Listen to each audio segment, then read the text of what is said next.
What up? Welcome to Homegrown Hustle, where local brilliance takes the center stage. I'm your host, Matt Eichmann. Together, we're about to embark on an inspiring journey. Our community thrives on the wisdom of insightful leaders that are right here in our backyard. And we're bringing their expertise to your ears. Whether you're an aspiring entrepreneur or simply seeking inspiration, this podcast is your guide. Join us every week in celebrating innovation, guidance, and the power to inspire greatness. Let's explore the stories that shape our local business landscape, and together, let's ignite the spark of excellence.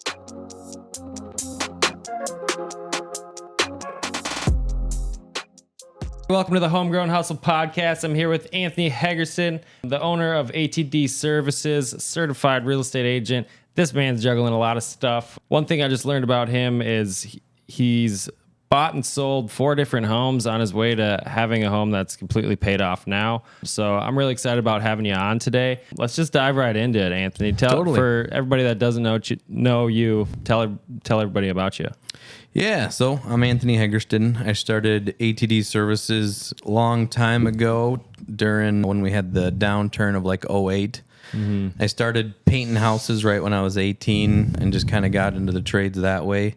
And then they got slow and you got to eat. So then you just start talking to people. Hey, do you fix this? Do you fix that? And you just start getting into the handyman game, start fixing stuff. And then you're like, I should probably make this legitimate. And you For sure. go whittle around on the state website. That's when you go to college for entrepreneurs school, right? Yeah. Yeah, because anybody who goes to college for entrepreneurship is because you don't want you're too scared to pick one thing. So I'll do a little bit of everything. For sure. It's like a diet degree in all of them. So as you were like going through that process of really starting up your business, was that thought in your mind of like, okay, I'm going to go to school and actually make this legit, or did that come after you kind of had that realization? I think it was one of those things. My generation, it was like you have to go to college. And so I was like, didn't know what I want to do, so I'll go get all my generals done. So I went to community college, got my generals done. And I was like, all right, well, now I need to get an actual bachelor's. Where do I want to go? And I always just thought St. Thomas was cool. It sounds like you're a Hamlin guy. Yeah. And I always liked their campus. And luckily, it was a down economy, so they were taking anybody that'd be willing to write them a check. And the FAFSA money checked out. Yeah. So got into St. Thomas and did the entrepreneurial thing. And I enjoyed it, and you learn a lot. But the problem is you've never done any of it to know how it's really going to apply. And you don't know what business you're going to do, so you learn so much about like marketing of a product rather than being in the services. And you do case studies about big companies, but it's like when you're starting out, you're just a dude and an idea, and it's like, all right, where do you go? How do you really get started? And the great book like the E-Myth, I've heard that mentioned before.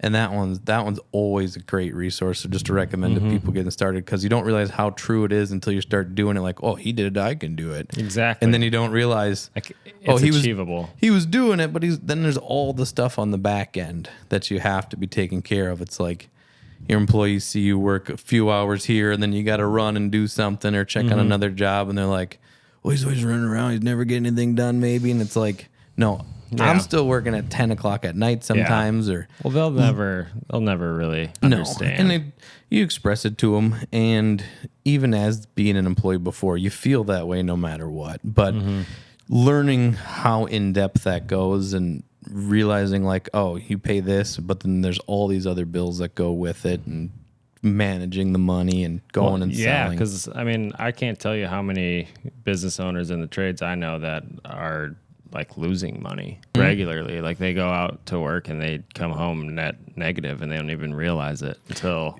tax season or whatever. Exactly. They're just going based off of, hey, I've got some money in the bank or I don't. And that's how business is going. Yeah, and I think too, like a lot of the guys that go into the trades are just humble dudes that are trying to make a living, and they're like, wow, should I really charge that much? And you're scared to even charge the real number of what you should be charging. And then you work for 6 months, and you just worked all those months, and you have the same amount of money as you did before. That means you just broke even that whole time. You were just busy. You're not actually making progress and building. Yeah. So like you just touched on like the hard working, like the blue collar side of things, and then like that when making a business decision, they bring in their own feelings into the transaction, right? And I see it all the time where us contractors or just because I can't afford it doesn't mean they can't. Well, ideally, like especially if you're starting up, like you want to be selling to somebody that doesn't have the same financial situation you do, so that you can create bigger opportunity there. And just that, but that personal, like I feel this way about this number and that impacting business decision, that's where a lot of stuff goes wrong, because it's like so emotionally connected for somebody growing their business. Oh yeah. And you go out and you're like, you get so busy, and if you're so busy, that means you need to raise your prices. Yep. And it's okay if you don't get every bid accepted, because if you get every bid accepted, that means you're too cheap. So you need to charge what you would charge to make money. And if you're not making money, what was the point? You might as well have stayed home or just done a regular job. I mean, you're trying to get ahead and have that independence. I mean, I love being able to have that freedom, but I don't do good with bosses. Same. And I did the corporate thing for a while. You know, got out of school, was having my first kid, and was like, oh, I better go get a big boy job. I'm just a handyman. This will never be anything. So I went and worked for a Fortune 500 corporate 3PL logistics company. And I loved it. It was really fast-paced, booking and selling refrigerated freight. And between me and 3 other guys, we were making the company over $6 million worth of profit. And then me, instead of just doing fantasy sports and jerking around with the other guys for the other 3 hours of the day, I would start doing outside sales. Because the cool thing with transportation is everything ships. Carpets, rugs, couches. So I just looked at my hobbies and was like, hey, I'm going to go sell disc golf discs. So I moved truckloads of disc golf discs, and I called like the house board shop in town. We moved intermodal trains of skis and snowboards. I think the house is gone now. They got bought by somebody and now they're gone or something. But they were the biggest online retailer of like outdoor gear. Really? So you were taking the free time that you had there, and you were... Yeah, because you could set up like what did they call them? You could set up bonuses, and it like would cap at like $5,000. Well, the first thing I said to my manager, I'm like, what's happens when we get to this $5,000? Because I'm not going to go make you all this free money when I could just be doing nothing. And he was like, oh, we'll worry about it when we get there. Well, we got there in like 2 months, and I'm like, okay, now what? Yeah, and then it would be like, hey, can you cut me that check? You owe me like $5,000. Oh, I gotta get it approved. I'm like, his office is right there. Go talk to him, because I'm up to like 10 grand and I don't have anything. And like, you guys just made $1 billion on this year on Costco. So I did my job. Pay me my money. So is that... And that was the incentive to be like, okay, I'm making a salary of 50 grand. I did the math. I was like, I'm making $17 an hour while making them millions of dollars. My outside sales was going to do like $100,000 in just straight profit. And they were complaining about paying 1%. It was just ridiculous. So I was like, you know what? I'd rather be struggling and take the chance than just keep feeding your funnel and pizza party. So essentially, you were in like that small business owner. You didn't know it would go anywhere. So then you went to a job. Or it sounds like you liked security. And had a lot of success, but then you realize now there's this ceiling. Yeah. And I mean, with that structure, it was like an office of 800 people. There was like me, a manager, regional manager, and the top guy. And I didn't play golf with any of them or go to college with any of them. And it was everybody preaching which Navy SEAL veteran book was recent and family and team. And I'm like, you guys are dragging ass and I'm quarterbacking this whole thing. So let's get some close wins, bring in some new business, because you can't have 15% growth every year without doing 15% of something differently. That's interesting. Have you said that before? No, I just made it up. I like that. I mean, yeah, something has to be different or more, like it's an increase in efficiency somewhere. Yeah, that's a really interesting thought that you just threw out there. I'm gonna breeze past that though. We're gonna go back to the circle back. Yeah, we'll circle back. So real estate. You grew up around that, and then mom was an agent for 30 years. At where were you when you bought that first home that you were gonna the benefit of having a mom that's in real estate, she understands that value. Yep. So like, my mom's just a hustler, very We can do anything, fix it. My dad the same way. My dad was military. He can fix, weld, do anything. So was going to St. Thomas, was like, well, I'm not going to keep driving all the way to the city. So we actually bought a house in Frogtown.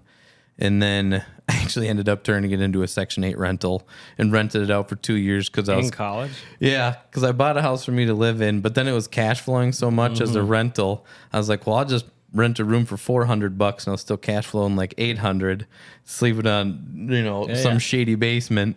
And then I got to live with my buddies or whatever. And then we was going to have a kid, so then we closed the lease on that, and then we lived in the house, and then lived in that one for the 2-3 years, fixed it up, and then it was shady living in Frogtown. Literally the days we were moving out, a lady drove down the street blackout drunk, hitting all the cars, saw people shooting at each other, and I'm like, this is not a safe atmosphere for children.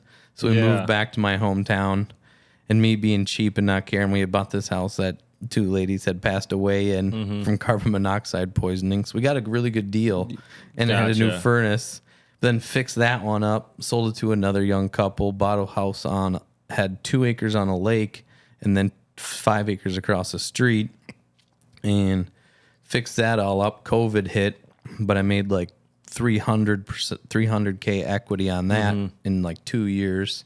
Is that because of the inputs you put in, or just the appreciation? Yeah, forced appreciation through fixing it up. So just suffering, shout out to my wife who puts up with living in chaos and the little kids dealing with living in a job site. So I actually closed on that. And then in my network, a buddy calls me. He's like, hey, I got a lady who wants to sell her house in Marine on St. Croix. I was like, all right, I'm listening, because Marine on St. Croix is super nice area. 5 acres. But it was a rambler, but then they added another rambler on the other end. So now it was like 4,000 square feet, 6 bedrooms, 3 bath. But the husband, unfortunately, got cancer and it died right away. And they had homeschooled their kids, but it was just more house than she ever needed because the kids were all grown. So I got a great deal on that one. Loved working with the sellers. Had them come back after we fixed it all up. And then sold that one, and then took those proceeds and bought my next house, and got that for $500. So then I took the 3 and the 2 and just paid it off. Yeah. So you've got no debt. You're working on the house that you're more or less, yeah. So I made the mistake. So there's a ton more to the story. Yeah. The house I bought is on this like private lake, 800-acre private lake. So it's a real good sized lake, but there's only 15 landowners on the whole thing. So I knew there was really good equity at their sales price. I'd known about it actually off market, but they already had an agent. And then my mom saw it coming soon. So the coming soon period where you can't show the house, you can't look, but it lets people know it's coming.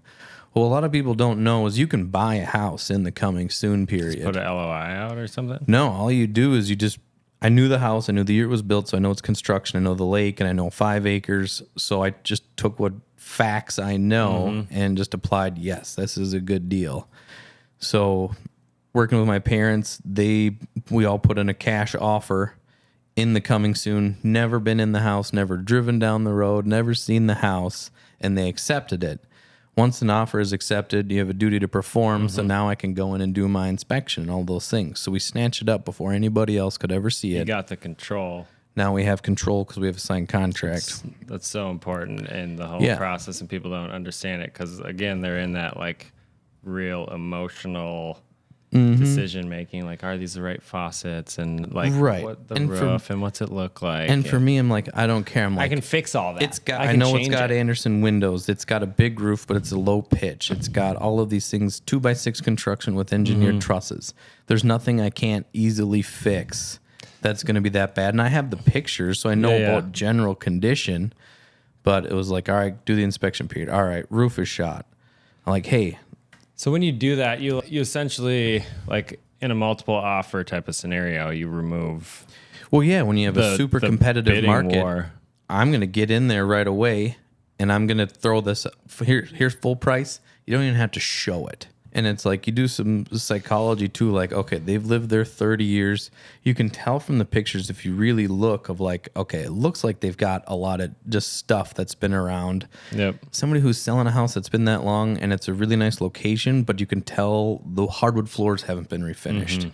or they didn't do some other things. Maybe the painting was incomplete. Like, okay, like the deferred maintenance. These people maybe home. don't have the funds to present the house the best way, so they're looking for the easy way out. And a lot of times with like people looking for a quick close, there's a shame in selling your house because you haven't kept it up, and you don't want to have this parade of people coming through your home. Interesting. So you put in this offer that alleviates all that pain. I mean, that's what the whole. So is that something that like you've learned along the way, or something that like your parents have like talked about and you've kind of learned it's just through that process? Being empathetic in a sense of like putting myself in other people's shoes. What do you want? What are you really trying to achieve? Like, I want to sell my house.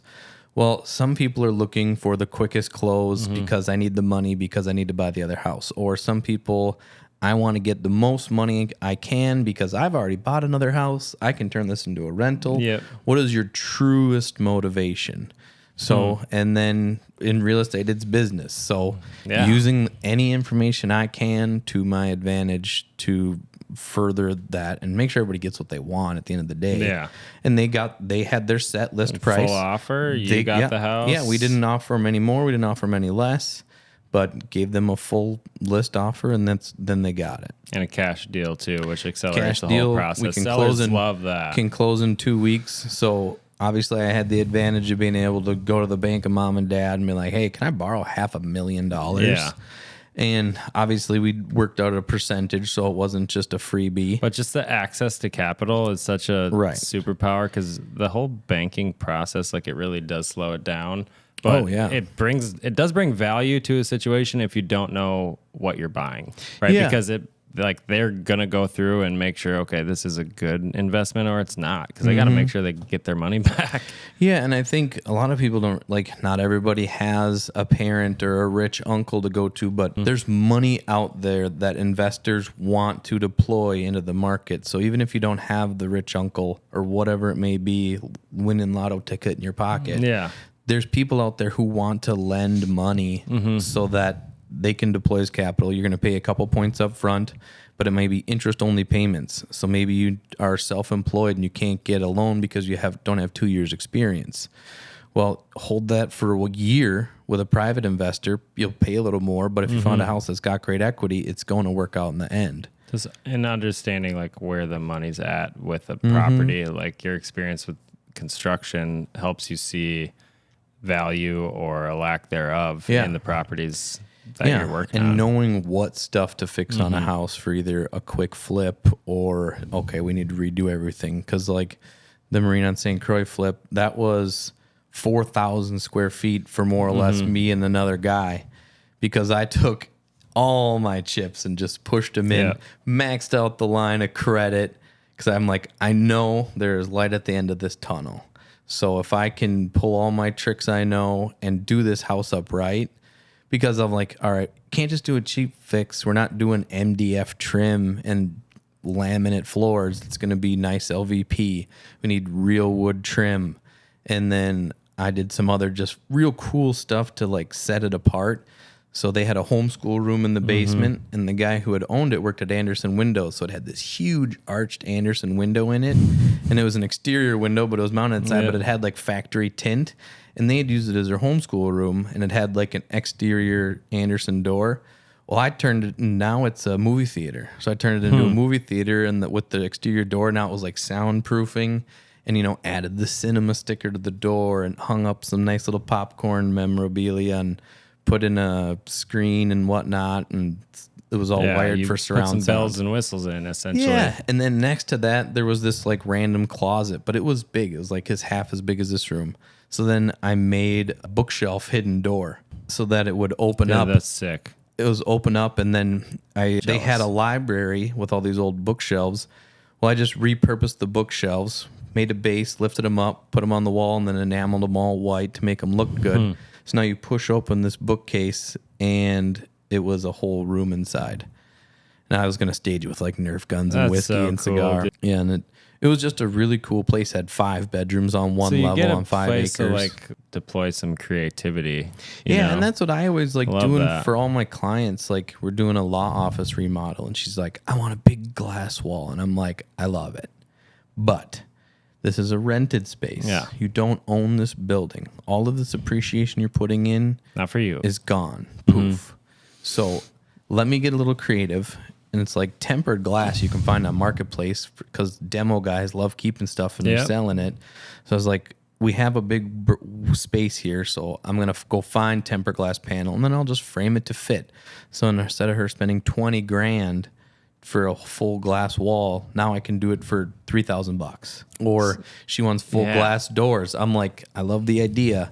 Why don't we just get a wooden door with a glass panel? Like the practicality behind the build. Just helping people see how like the bootstrapping, with a little extra labor, we can save a ton on material or whatever it may be. People don't sometimes people don't actually understand where the cost is associated in the build out or the thing that they need to add. Like, it could be labor, it could be crazy expensive materials, but when you just get a bid, sometimes you don't really understand all that. Most of my bids, I would say 90% of the time, it's all a la carte. I bid it out all individually. You see the reels and TikToks where like, hey, can I get an itemized invoice or estimate? Yeah, it's $5,000 for me to do it and $0 for me to not do it. It's like, get over yourself, dude. Like, because people need I'm to building know relationships, so like I don't do any marketing. The only marketing I've ever done is making a Facebook page, and I used to have a little $40 ad in the back of the weekly newspaper. But if I can create raving fans, you build relationships with these people, I don't have to market because I just get calls, hey, come fix this, because they know I'm not going to price gouge them and I'm going to do a good job.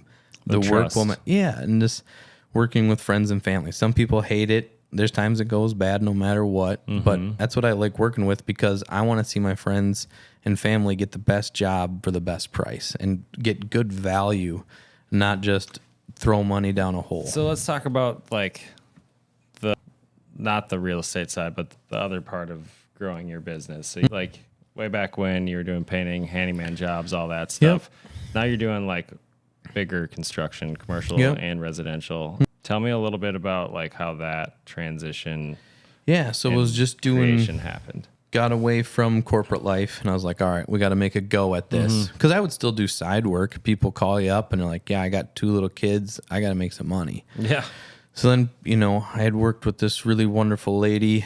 I had a lot of friends on like Summit and Ramsey Hill. So I would do restoration work on the Summit Hill houses, Ramsey Hill. And I loved that little detail-y stuff and bringing this 100-year-old hinge back to life. Those homes are so cool. And it's like the little character details is just incredible. And to think like the whole wall is skim coated with cement versus just slapping up drywall. It's got horsehair in it and finding square nails and restoring stuff was a blast. And worked with this lady who had bought a foreclosure, and she's just like, I need help with all of this. And then I just would learn how to do it, fixing the brickwork, doing the masonry and framing and furring and whatever it may have been. So then just growing my skill set that way. And then so many handyman don't do that. Like they don't want to take on like those bigger projects. They draw the line at like, this is going to take more than a day or two. It's a fine line. I mean, you can spend your time running around bidding $500 jobs, $1,000 jobs, $1,500 jobs, because you can make really good money handymaning, right? Yeah. Fixing a leaky sink, patching a drywall here. But then you spend all your time running around looking at those things, and now you're selling to all these different people, collecting all these different checks. Versus like this law office remodel. If we're doing a lot of the work in-house, I know there's always that job there to go work at.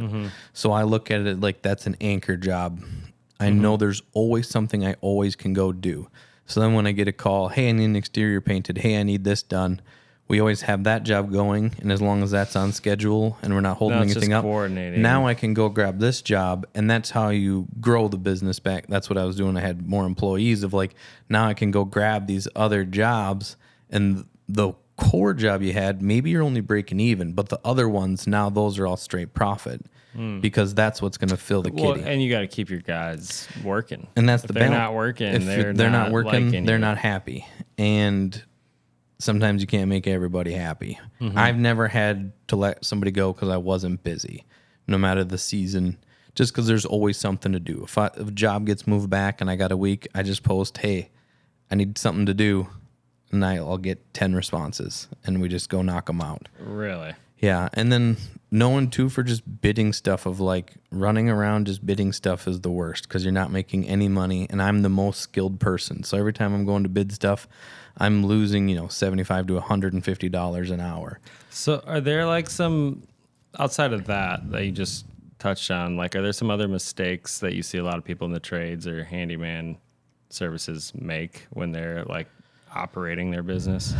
I don't know enough of them well enough, and I don't want any mistakes that you made looking back on it that... Oh, I'm sure. I don't remember what they are now necessarily. I mean, not necessarily mistakes that I've made, I would say, because it's like everything's an opportunity to learn. Because if you don't have thick skin, you're not going to make it, especially in real estate too. If you're not used to getting stabbed in the back, don't bother. Real estate, man. It is brutal. Because no matter what, somebody's trying to steal your client, doesn't, whatever it may be. It's all about the transaction. But back soliciting was always a problem that I had. People are either back soliciting my employees to come work for them because I just trained them up and they're good people and I did the job to find the talent, or back soliciting my subs and trying to cut me out of the deal. Versus if they would have just asked me like, hey, budget's tight, do you mind if I have this guy do this?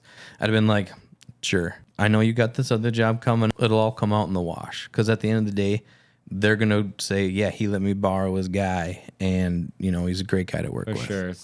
And really, it's about those relationships, like you said. But like for bidding a lot of stuff, like if it's like, hey, I need my main level of my house painted. Okay, well, I can just look it up on the MLS, how big it is. I know it's 1,500 square feet, times that by whatever they need. And then I can shoot you back a number. People are like, well, don't you need to come look at it? I'm like, it's a bedroom. It's got one door, a closet, and probably 2 windows. Yeah. They all look a lot alike. And that ability to like have accelerated sales process, like a lot of tradespeople don't do that. And like now they get bottlenecked at that like sale development, the proposal development, where you've kind of jumped over that. You save all the time of having to run out there, logistics behind scheduling.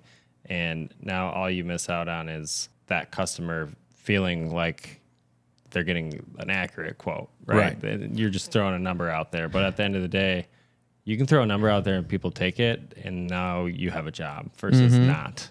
And that's the difference. So I think that is kind of unique. I haven't heard a lot of people that operate it that way. Yeah, I mean, it's like painting is my bread and butter. I love doing it, and I love that people hate doing it because it's hard to build a robot to paint houses. Heck yeah, man. Just like pest control. Yeah. It's so easy telling a good job versus a bad paint job. And it's just what I've always loved doing, but having that simple way to bid it just makes it so easy. And then getting into bigger jobs, had to get my general contractor's license. And in real estate too, how many people would need a roof or exterior repairs, and like having to have the license to do that.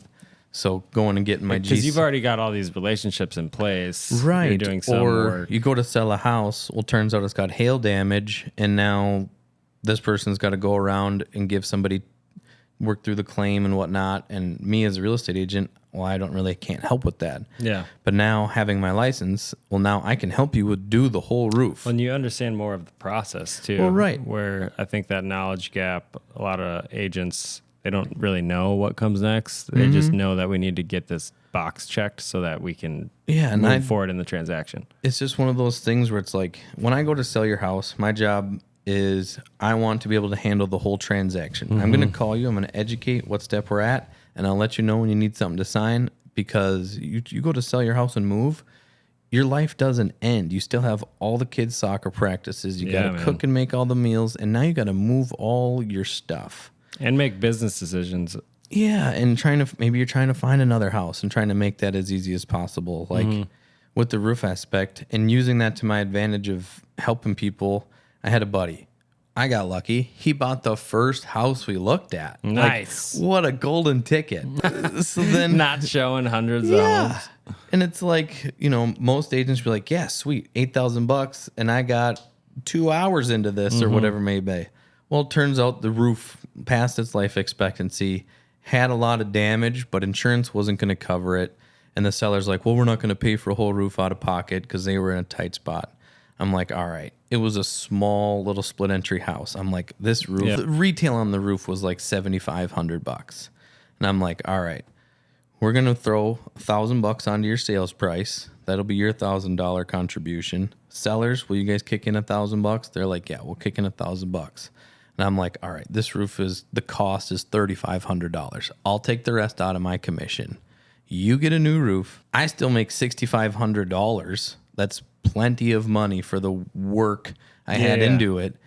And then everybody gets what they want. What a creative solution. And it just put it together. It's like, I need a permit. All right, $70. Hey, I need a dumpster. All right, $500. Hey, who's got a deal on black shingles? Because he didn't care on the roof. Yeah. So I was like, needs a new one. Found a deal. All right.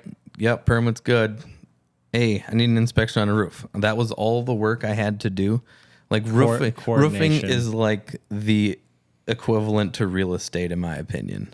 That's why all the roofing companies have these huge, nice trucks and stickers. Because the margins are 50%, dude. It's huge, fantastic, margins. And that's why there's so much private equity moving into the roofing industry too. Oh, it's crazy how many are getting bought up by this huge companies. And the thing that bugs me, because I also equate roofing to like healthcare, where there's all these hidden costs, and it's the insurance company paying for it. And then everybody's costs are going up because everybody's nickel and diming each other until this just keeps going up. Crazy zenith of where one is going to break. Well, it's the insurance company's breaking now.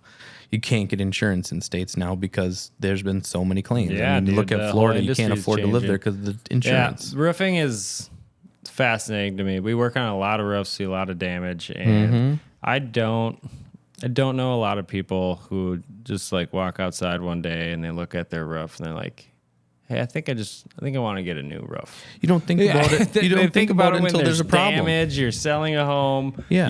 There's some type of transaction that forces you to like look at it, or tree goes through your roof. Whatever and that's it is. the thing. Nobody ever switches it out. And I'm waiting for a hailstorm. Yeah, totally. legitimately. I get it. That's the business. Or they get replaced when it's being bought and sold because there's another large sum of money coming in. And it's really the sellers paying for it, and they're getting financed. So the $15,000 is really $30 on their mortgage. It's way more attainable. So it just makes sense. So starting to try to capture that business, but just having another thing that I can help people with. Yeah. Well, and that I can imagine is one of the things that like gets in the way of a transaction, like moving forward, right? A roof is a big thing. Having mice in the home, like we can solve that really easily. Yeah. Right. Okay. So like as you're going through your business now, you've got real estate, plus you've got construction, and you're juggling all those things. Tell me a little bit about how you like prioritize and manage like where your focus is going. I mean, 'cause that's a lot going on. Yeah. I'm always on. One of the benefits of ADHD is you're just running 100 miles an hour all the time, and it just keeps all the other distractions avoided if you always have a task to focus on. So I'm always hunting for deals, and the nice thing is they go kind of hand in hand. So I'm helping a friend buy a commercial building, and then we'll do the build out on it. And then who knows, maybe I do property management for him down the road. And another thing is like, okay, I need to get my house ready to list. Well, we got a bunch of stuff to fix. All right, I got it. Let's fix it. I'll just fix it all. Charging and then for it. I get paid for it. So you're and like, then I fix it up, and then the house sells for more, so then I make more money part too, of it, and everybody wins. You identify these problems, but they're not like problems. It's just like things that have to be like moved out of the way or like circumvented some way. And it's like, it's really creative. Like that, your brain works in a way where you kind of approach problems that most agents or contractors don't do it that way. It's just like anything else. You look at Amazon or whatever, reverse integrating. Now they're making batteries. Now they're making all these widgets. It's the same thing. So when it comes to houses, if I can offer all of those things or be a conduit or the general, you need the driveway fixed. Well, I'm not an excavator, but I got a guy. We're calling Larry. Yeah. And as long as you're making money on all of these things, right? Because a lot of people... That's my problem is I don't always because I'm so damn nice. And I'm just like, just call Larry. And it's like the shiny syndrome thing, like where something new pops up and now you go and start doing this and spend time learning that, where potentially you could make more money if you just focus on those other things. If all I did was painting, I'd probably make more money. But at the same time, I don't have to. Sounds like I'm a happy person. If I made $1 million more money, would I be happy? Yes. Would I be any happier? Yeah, because I'd be like mountain biking and playing disc golf all the time. But other than that, I'm super grateful for how far I've come because I've got awesome clients that have helped me get there. Mm-hmm. When you help other people get what they want, they will help you get what you want. So is that just how you are, like how you were raised? Just all like the time. Treat people the right way? Yeah, I mean, don't be a dick. Like, it's the worst. Like, my kids are always... So, the other thing with my business, I don't like going south of Forest Lake, and I live 10 minutes from here. Mm-hmm. So, it's really not... Like, the law office, it's 7 minutes from my house, and it's next door to a hardware store. So, oh my gosh, this is the best case scenario. It is amazing, and the clients are amazing. They're like... We do a little group text with all the partners and everything, and there are emojis and in Anthony we trust, and it's just awesome vibe. They brought us Arby's, like they're just the best clients. Mm-hmm. And when you're a good client, your contractor will go so much further.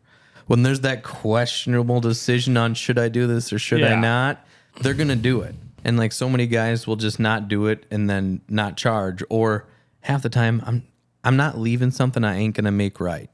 Well, and sleeping, I never have a problem falling asleep at night because I know I didn't do something right. That's so important what you just touched on right there, like the ethics behind things. Like sometimes all it is a conversation. Like if you just talk to a customer about things, especially like when you F up, like when something goes wrong. Oh, yeah. The amount of trust that you can build there, and when you approach it with, hey, like, obviously I wasn't trying to do this, like I'm gonna fix it. Yes. That's a totally different scenario than transparency. Then hey dude, what happened over here? And now you gotta like backpedal and explain that. A lot of people just have that fear because that money is like they need the transaction to happen and they don't want anything to interrupt it. And I think too it's like within the trades, people don't realize just how important communication is. It's like it's a really easy thing to differentiate yourself with communication of like, here's what we got done today. Here's what we're doing tomorrow. Hey, I'm going to be there tomorrow. Or, hey, sorry, something came up. I'm not going to be there. You just don't not show up to some place. Because like I'm going to go paint your house and I just don't show up versus, hey, I apologize. I had something come up. I understand. I can still meet your parameters for the job, but I have something that's more pressing. But like in balancing between real estate and the construction side, real estate I can do almost anywhere from my phone, which is really nice because real estate stuff has to happen. I've got to get this purchase agreement. I've got to get the disclosure signed. I need to get an inspection done. So there's a lot more hard lines versus a job site. There's a lot more gray area on timeline. And there's always something you can usually do either a little later or a little sooner to keep pushing the ball. Yeah, as long as you're on target to like hit the timeline. And if you're not, again, just communication can be like, hey, this didn't go ideal. The guy didn't drop the tile off in time. Yeah. We're 2 weeks behind now. Yeah. I'm going to try to make it up. And that's one nice thing about doing a lot of stuff in-house is I just take this hat off and put the other hat on and just hop into that one. Because half the time I'm like, oh my gosh, there's so much to do. And I'm like, it doesn't matter what you do. It's all going forward. Progress is progress. Just do something. And when you're doing that, now next time when you go into a similar situation, maybe you've learned something because you tried. Or you could spend forever like creating strategy and doing a bunch of research to try to figure out like, okay, this is the best approach here. And don't have analysis paralysis. Just sometimes just getting started. Well, a lot of times, and I'm pretty sure there's like a significant amount of research to it where like the first instinct is usually the best even after you've gotten 25 to 30% more info. Like that doesn't help you make a better decision. And you're going to learn. You're going to screw up sometimes and you're going to learn. You're like, oh, I did it this way this time. But you know what? If I'd have done it this way, I could have shaved a day. And it's like every time you learn how to shave a day because you're not waiting on something to dry or waiting on this or waiting on that or, hey, I need to go get this particular piece from Menards. Well, what am I doing tomorrow? I'm going to get all the stuff I need for tomorrow too, so I don't have to go get that. Because every time I run to Menards, that means I'm not working, so I'll lose $300. That sucks. And that's a lot of money that all adds up if you're not doing the actual task you're trying to do. So I know quite a few people that listen are in like the real estate and like home flipping or buy and hold. So for the flippers that are out there, is there any advice that you would recommend, like for somebody who's just trying to get into it or maybe is struggling with their first one that they're working on right now? I guess I look at it, I've got the two different ways. I look at it from the guy doing the work on the flip and then the guy with the money doing the flip. They're two different people. Okay. Because I did a bunch of flips for investors, and that's where I learned a ton of my experience doing, whole house guts. Because for when you're buying real estate to flip it, you make money when you buy it. It doesn't really matter what the rehab budget is. It's completely irrelevant. It makes money at how much did you buy it for. If you bought it for 30 grand, but you got to put 150 into it, but then it sells for 300, that's Net a good positive, deal. yeah. So you make money when you buy it, and have a plan on what you want to do going into it. And having a real estate agent who knows that side, who can walk through it and be like, dude, this thing isn't bad. Grandma took good care of this house. Paint the cabinets, we throw granite in, throw down some LVP and repaint this place. And let's just get out. Or let's spend 30 grand, finish the basement because this neighborhood calls for it. It's on a cul-de-sac, so they're going to have kids. So let's bump up those bedrooms, because if we can put 30 into the basement, our net investment's going to be 20K more because it'll sell for 50 more. That's just easy math. And just taking the emotion out of it, watching the market. How long is this going to take? All right, it's going to take 6 months. Well, the Fed said they're going to increase rates, so that's going to slow things down. Or I worked with a guy who flipped, and he only did houses under 350 because that is the Volkswagen Jetta of houses. Everybody needs a car to get to work. Everybody needs a cheap house to buy. That house will always sell. It's the most recession insulated from everything, and it has the most demand. You'll get it fixed up. You do a good job, it's going to sell the first weekend when you have a good market. I wasn't old enough to be on the other side where if you have a buyer, you're got the golden ticket. Yeah, where you're just bringing in the sweat equity and you're getting the appreciation when you purchase it, as long as you perform on the work. Have you helped anybody else flip a house? Yeah, so we did I don't know, a handful, because it was nice if I found a deal, then I would fix it up for the investor, and then I got to sell it. So that was always nice because I knew what I was getting into. I was signing my own fate, and just how much of say a contractor's got like a 30-30-30 payment schedule. You as the contractor, you're playing part investor on that flip because you're putting your sweat and all your money, and then you're holding all those costs until you get that next check.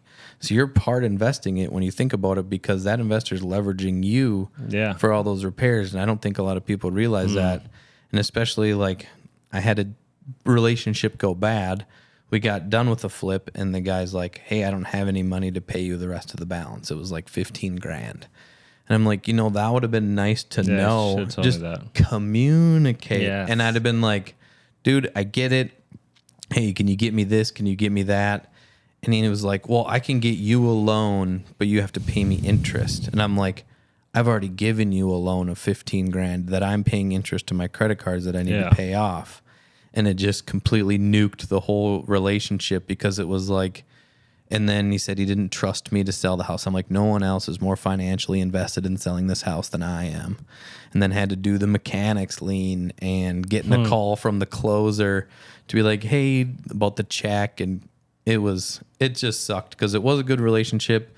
And then because he didn't communicate, because I'd have been like, I get it, stuff happens. It's all about communication and transparency. Yeah. And especially when it's a deal, dude. And I think it was too just inelasticity for him to be creative with he would talk about creative financing. He's like, I don't think you understand creative financing. And I'm like, well, you're the one with no money, so I don't think you understand creative financing. But it can get dirty, man. It is, because he was doing it out of a self-directed IRA. Okay. And when you do that, there's only so much in there and out of that kitty. So I was like, well, just give me a personal check for that. Once it closes, you refill the self-directed IRA, and then I give you the check back, and you give me a new one. All is well. But he was just not willing to do that for some reason. And he didn't maybe understand how the whole money worked within the transaction. He did, but I think maybe he just had too many deals going at once. Gotcha. So, all right, moving forward, what are your goals, and what are you trying to accomplish within your business here in the next, say, 3 to 5 years? I'm really enjoying doing these commercial jobs because nobody's living in the house when you're trying to do it. Yeah, man. So that's fun. And then I'd like to do subbing out some more work, getting more maybe into exteriors just because there's so many storms. And with the crazy weather patterns we're having, doing some more of that stuff and having a tight crew that can just knock stuff out and just being able to sub that so then I can buy back some of my time. I think it's really valuable that you've got such a diverse array of skill sets because you're not so invested in roofs that if there isn't a hailstorm for 2 years, like now you got no revenue coming in. So that, like the shiny thing syndrome, like is actually like a benefit if you know how to make money, make sure your business has revenue coming in. I don't ever want to be the storm chaser guy going knocking on doors or even just having that fleet. Like you go on the local community page and everybody just blackballs these poor kids because they think they're trying to rob them. It's like, it's just some young hustler trying to make a buck. Yep. He was like, hey, no thanks. I don't want you on my roof. And they'll go away. But I don't want to, it's just not my gig. And people call me to come work on their stuff. And probably I rely on that too much rather than targeting the bigger jobs that I really like. But at the same time, when people are calling you and asking you for a bid versus they just saw it on an ad, that means they want to work with me. They've already like pre-selected at that point. And because of that, I can negotiate beyond price. And build value. Right. So I usually tell people, like, I'm not going to be the cheapest person. I'm not going to be Randy 24-pack that's going to come work on your house. And I'm also not going to be this bougie person that you're going to way overpay for the same products going on your house. I'm this really nice median middle that comes clean. You know, I'm not drunk and high. Work truck, uniforms, all of that jazz that you're going to get a quality product when it's done. Love that. So people that want to get in contact with you, what's the best way for them to reach out? Look us up on Facebook. I should build a website on Squarespace or something, but I never have. If you just Google Anthony Heggerston, I come up. Or ATD Services is the best way to get a hold of me. I love working in the northern metro area. Not south of Forest Lake, though. No. Going down to the big city. Yeah, we love this area. Do a lot of work out here. Yeah. Man, sounds like you've been incredibly successful. Thank you so much for coming on the podcast here this morning. Yeah. One last question we've got that we ask everybody is, what's the word hustle mean to you in terms of business? For me, I mean, hustle does everything. I've done everything from flipping stuff on Marketplace to I wasn't using my pontoon, so I brought it to my buddy's Airbnb and rented out my pontoon. And just taking the tools and whatever skill set you have and deploying that. Like, that's awesome. You could have a ton of money, but I don't think you're a hustler. Because money is just a tool. It's a store of energy, and you want to put as much energy out and get back that return. You're looking for that, pushing it out so that it pushes back. And hustling, I mean, you can hustle every day. Like, I don't know. Like Rick I Ross. hustle, I'm frugal. Like, I'm wearing shoes I got at Goodwill. My brother got this shirt in Thailand, and then he outgrew it. I got this watch on eBay for $20 because I always wanted a Nixon watch when I was a kid. Yeah. That's hustling to me. And like, sometimes if you're really trying to grow and scale, like buying all that like expensive stuff, like that's the fastest way to never like actually accomplish. You'll never catch me growth. with a Milwaukee pack out. Like, I've got more Ryobi tools than I should probably be proud of. Because they run, though. As long as I put the pencil that was 39 cents along with the square and I make a clean cut, it doesn't matter after it gets covered up with drywall. And as long as it's flat and good, it doesn't matter what color the tool was at the end of the day. And it's a tool that makes me money. And it's just do the most you can with the least amount of resources is where the profit is. Man, I love that. Well, thanks again, Anthony, for coming on. Thank you for having me. It's great meeting you, man. Thanks, everybody, for listening to the Homegrown Hustle podcast. If you could, give us a like. Check out our other social media, Instagram, Facebook, at the Homegrown Hustle podcast. Thanks again, Anthony. Have a good rest of your day. Thanks for having me, Matt. Thanks again for joining us on Homegrown Hustle. Our local business community thrives because of the brilliant leaders right here in our backyard. And it's been an absolute privilege to provide them with a platform to share their invaluable expertise. Stay tuned for more insight, wisdom, and inspiration from our local business champions. Don't forget to subscribe, rate, and review us on your favorite podcast platform. Together, we'll continue to nurture and expand our homegrown success stories. Matt Eichmann signing off until our next insightful episode.